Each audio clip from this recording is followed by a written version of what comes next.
To return you now to the breaking news story that we're covering for you this evening, South Africa being voted into the United Nations Security Council as a non-permanent member.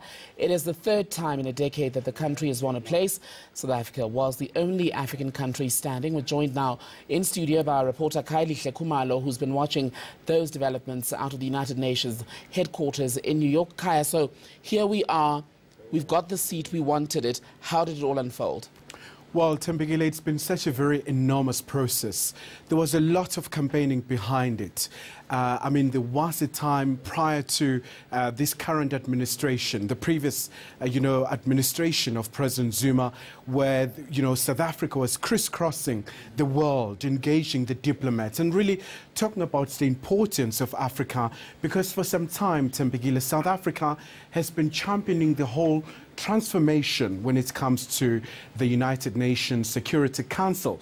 But this is like a small victory, because as it stands, we really don't have a veto power, which actually gives you the powers of really making sure that you're able, for example, to send a peacekeeping mission. So, but with this, votes that we have, the seats that you have secured as a non-permanent member, it will offer us a very good opportunity in making some key decisions within the UN Security Council. So apart from transformation, there are various other issues that come to mind when you talk about the United Nations.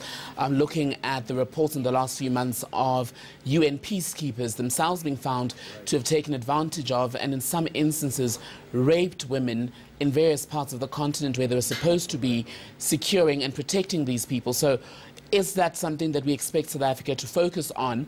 And given that this is a non-permanent seat, just how much can we do realistically?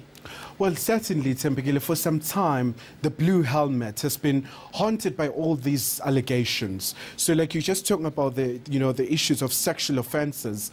The United Nations Human Rights Council, for example, has been trying to focus into that as to, how do the peacekeepers make sure that if they are deployed, for example, when you look at all the 15 missions across the world, but also when you look at Africa, there's a number of challenges when it comes to peace and security. So you still have countries, for example, like the Democratic Republic of Congo, whereby you look at the northern part and the eastern part, the areas that are very minerally rich, as it were. So that's where you still have problems. But also, Somalia as well is still a failed state.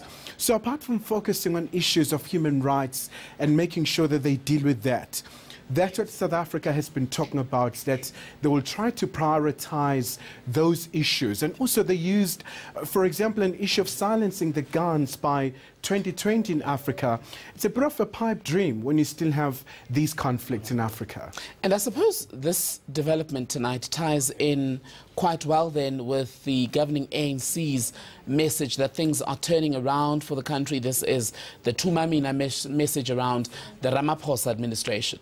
Absolutely, Thembekile. And also experts are talking about the fact that perhaps this could be an opportunity to redeem ourselves. We know that when you look back at the time when we had the opportunity to occupy these seats between 2011 and 2012, there was an issue, the invasion of Libya, the very terrible killing of Gaddafi. So that vote, when 1973 was adopted, South Africa was a non-permanent member of the UN Security Council. So there's a lot of talking about the fact that Pretoria needs to try and cleanse itself and redeem itself, especially in the international community. We know that during the previous administration, a lot has happened, a lot of controversies, also even affecting our diplomacy. And also in terms of our standing in Africa, our respect within the African Union. But more interestingly, it's quite fascinating that the AU members actually voted for South Africa. And also, Thembekile, when you look at the numbers, we got about 183 votes. We could have easily got about 129 still as a bare minimum number. But, it's such a very overwhelming number that we secured. All right, Khayelihle, for now, let's leave it there. That was eNCA reporter Khayelihle Khumalo bringing us the latest there on the voting at the United Nations, where South Africa has won a non-permanent seat there. 183 votes, I understand, cast this afternoon.